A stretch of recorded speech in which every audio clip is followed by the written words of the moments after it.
Le bébé de malheur. On l'appelait le bébé de malheur. Pendant plus de 10 ans, Aluna et sa femme Sadjo avaient tout essayé.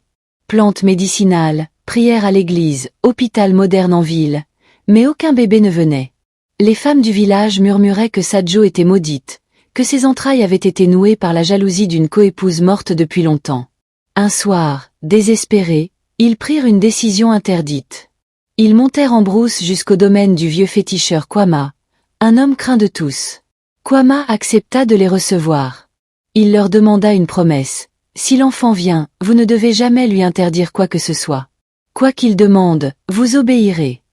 Aveuglés par leur désir d'enfant, ils acceptèrent sans réfléchir.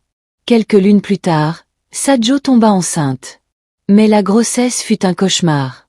Elle hurlait la nuit, disait que son ventre brûlait comme du feu, que le bébé grattait de l'intérieur.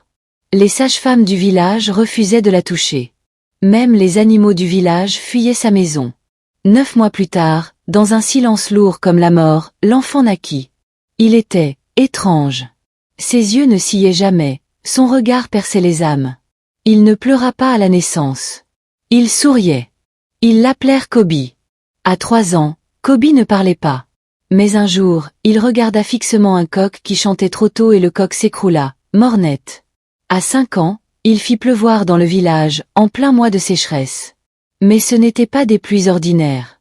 Elles tuaient les cultures et faisaient gonfler les rivières jusqu'à avaler les cases. Le chef du village réunit les anciens. Certains voulaient chasser la famille, d'autres disaient que c'était un esprit supérieur. Mais Kobi écoutait tout, sans dire un mot. Et cette nuit-là, le chef mourut dans son sommeil, les yeux grands ouverts et la bouche figée dans une grimace de peur. Kobi avait 6 ans quand il exigea qu'on arrête la messe du dimanche. Il entra dans l'église, regarda le prêtre, et la croix tomba du mur, toute seule. Plus personne n'osa l'approcher, pas même ses parents. Aluna et Sadjo vivaient maintenant dans la peur de leur propre fils.